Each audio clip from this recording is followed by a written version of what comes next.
Assalamualaikum warahmatullahi wabarakatuh. Saya Fatur Rahman, NPM 1714118101. Di sini saya akan mempresentasikan terkait penurunan fraksi labil Cu dan Zn tanah dengan aplikasi tanaman kangkung darat, Ipomea reptans spoir, dan pengapuran. Saya awali dengan pengertian terkait logam berat. Nah, logam berat ini sendiri merupakan unsur logam dengan massa jenis lebih besar dari 5 gram per cm kubik dan pada tingkat tertentu dapat membahayakan makhluk hidup. Nah, logam berat ini perlu menjadi perhatian khusus karena selain dapat menurunkan produktivitas suatu lahan, logam berat ini dapat menjadi ion bebas yang berbahaya bagi makhluk hidup di sekitarnya. Setidaknya ada 4 persoalan yang saling berkaitan terkait logam berat. Yang pertama, logam berat akan mempengaruhi kesuburan tanah. Yang kedua, ketika logam berat mempengaruhi kesuburan tanah, maka secara tidak langsung akan mempengaruhi hasil panennya. Yang ketiga, mempengaruhi kesehatan ternak. Apabila tanaman di bagian atasnya dikonsumsi oleh ternak, maka kesehatan ternak akan terganggu. Yang keempat, tentunya mempengaruhi kesehatan manusia. Jadi ketika tanaman yang tumbuh di atas lahan yang tercemar dikonsumsi oleh manusia, maka kesehatan manusia tentunya akan terganggu.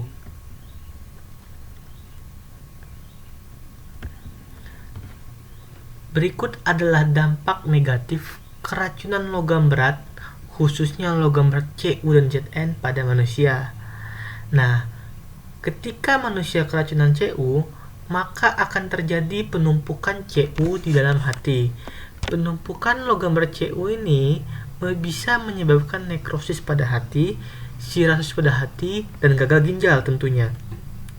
Selanjutnya, keracunan Zn pada manusia dapat menyebabkan kram perut, iritasi kulit, kekurangan sel darah merah, dan pada kasus ekstrim, maka logam berat Zn ini dapat merusak pankreas sekaligus menyebabkan pengapuran pada pembuluh darah. Ini adalah berita terkait pencemaran logam berat yang terjadi di Desa Linggar, Bandung. Di sini logam berat yang ada di dalam lahan tersebut antara lain air raksa, kadmium, krom, tembaga, kobalt, dan yang melampaui batas bawah kriteria kritis antara lain seng, kobalt, dan krom. Fakta yang menarik, ternyata pencemaran ini sudah terendus semenjak tahun 2002. Jadi, pada tahun 2002, Suganda dan kawan-kawan mengemukakan bahwa tanah sawah di Desa Linggar, Kabupaten Bandung tersebut terindikasi mengandung logam berat terutama Cu dan Zn dari limbah industri tekstil. 13 tahun sudah berlalu, tahun 2015 di tempat yang sama, menurut Sima Marta 2015, pencemaran di daerah tersebut bukannya semakin menurun, namun semakin parah.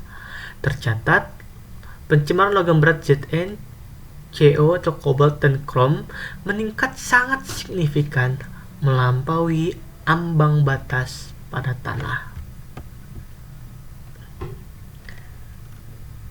Untuk itu, saya mempunyai ide, yaitu untuk menggabungkan metode fitoremediasi dengan pengapuran untuk menurunkan konsentrasi logam berat Cu dan Zn dalam tanah.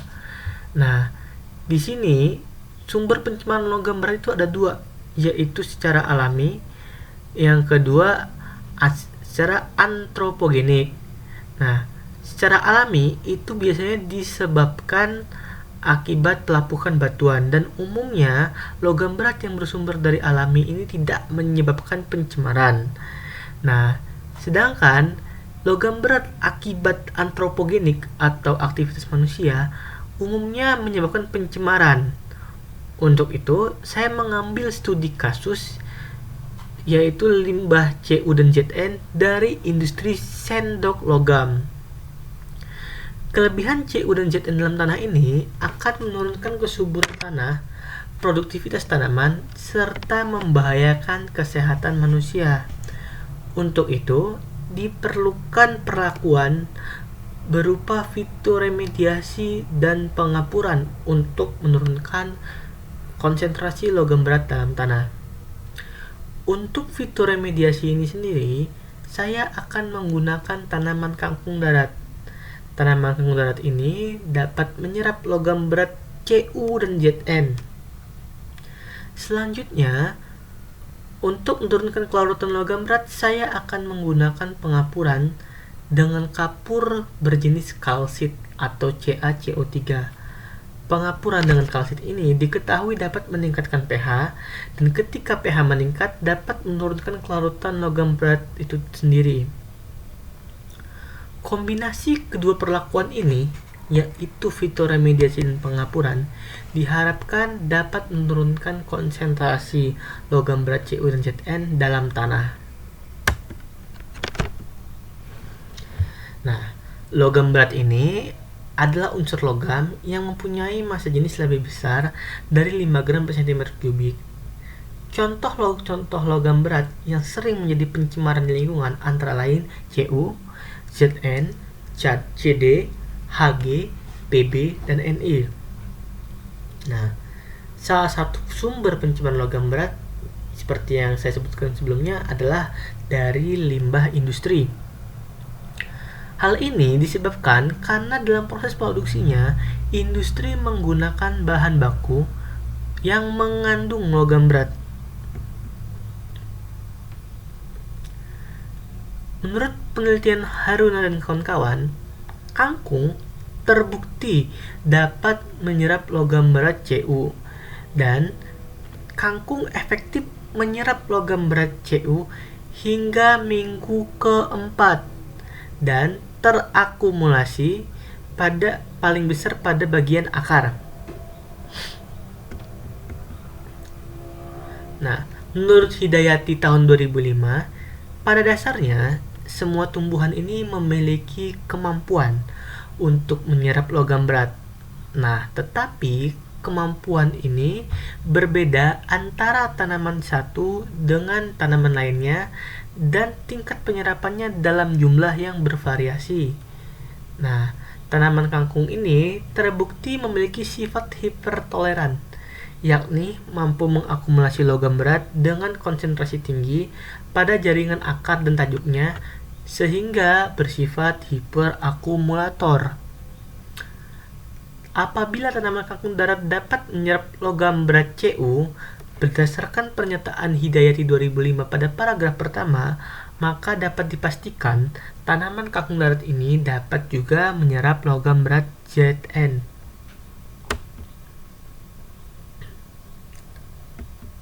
Selanjutnya, pengapuran dengan kalsit. Aplikasi kapur dengan jenis kalsit ke dalam tanah bertujuan untuk meningkatkan pH tanah. Dan ketika pH tanah ini meningkat, maka kelarutan logam berat dalam tanah pun akan semakin menurun seiring meningkatnya pH. Aplikasi kapur jenis kalsit ini juga memiliki manfaat, yaitu meningkatkan KTK tanah melalui peningkatan muatan negatif tanah yang dapat berubah-ubah atau muatan tergantung pH. Ini dapat terjadi pada tanah-tanah yang mengandung mineraliat 1:1. Lalu apa pengaruh interaksi antara fitoremediasi dan pengapuran? Nah, logam berat yang berbahaya bagi lingkungan umumnya adalah logam berat dalam bentuk ion bebas. Dengan pemberian kalsit, pH tanah akan meningkat dan kelarutan logam berat akan menurun. Namun, saat pH kembali menurun, kelarutan logam berat akan meningkat dan membahayakan lingkungan. Untuk itu, diperlukan kombinasi dengan penanaman kangkung darat sebagai agen fitoremediator untuk mencegah ion bebas logam berat menyebar. Nah, tanaman kangkung yang berada di atasnya ini berfungsi sebagai tanaman fitoakumulator yang mengakumulasi ion bebas logam berat yang masih tersisa agar tidak mencemari lingkungan. Tanaman kangkung yang sudah mengakumulasi logam berat ini selanjutnya dapat diolah menjadi pupuk organik yang kaya akan unsur hara makro dan mikro dan baik untuk tanaman.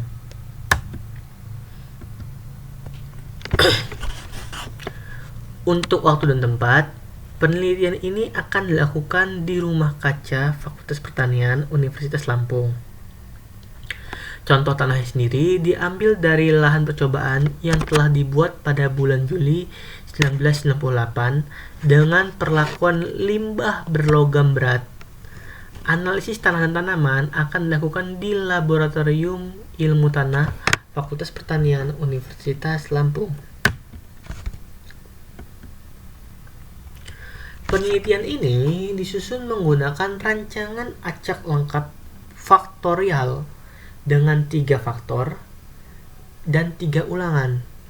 Faktor pertama adalah takaran limbah, yaitu limbah 15 ton per hektar dan limbah 16 ton per hektar.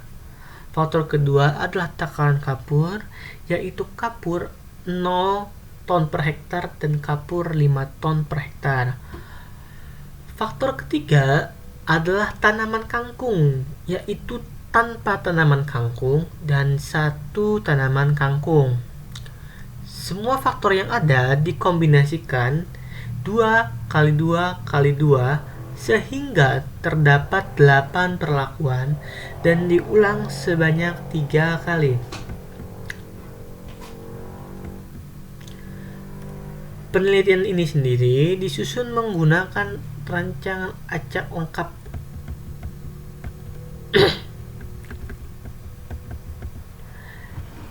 Untuk pelaksanaan percobaan meliputi 5 tahap.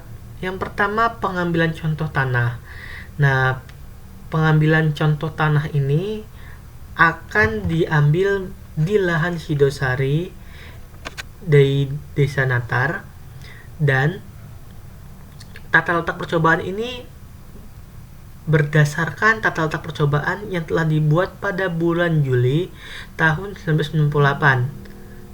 Tata letak percobaan ini maksudnya adalah tata letak pengambilan tanah sesuai pada bulan Juli 1998. Nah, yang kedua, persiapan media tanam. Nah, media tanamnya ini merupakan tanah seberat 300 gram yang telah dikering udarakan. Nah, tanah ini sendiri pada perlakuan dengan kapur akan diaplikasikan kapur terlebih dahulu sebelum penanaman. Untuk perlakuan dan penanaman, tanaman kangkung ini yang akan ditanam akan kita semai selama 2 minggu, dan ketika tanaman kangkung sudah disemai selama 2 minggu, maka akan ditanam. Selanjutnya, pemeliharaan. Pemeliharaan ini meliputi pencabutan gulma dan penyiraman. Penyiraman dilakukan ketika tanah sudah terlihat kering, yaitu sebanyak 40% dari kapasitas lapang. Selanjutnya, setelah 4 minggu atau 28 hari dilakukan pemanenan tanaman dan contoh tanah. Pemanenan tanaman dan contoh tanah ini terhitung 28 hari semenjak hari pertama ditanam. Pada analisis tanah, sifat tanah yang dianalisis adalah reaksi pH dengan menggunakan elektrode pH dan pengekstrak Aquades dengan perbandingan 1 bagian untuk tanah dan 2 bagian untuk Aquades. Untuk ketersediaan logam berat Cu dan Zn akan dianalisis dengan flame AAS dan dengan pengekstrak 1N HNO3. menganalisis tanamannya sendiri, kita akan menggunakan metode pengabuan kering. Analisis tanaman dilakukan untuk mengetahui kadar logam berat Cu dan Zn yang diserap oleh tanaman. Pengekstrak yang digunakan pada metode ini adalah HCl1N. Demikianlah presentasi dari saya. Lebih dan kurang saya mohon maaf. Kepada Allah saya mohon ampun. Terima kasih. Wassalamualaikum warahmatullahi wabarakatuh.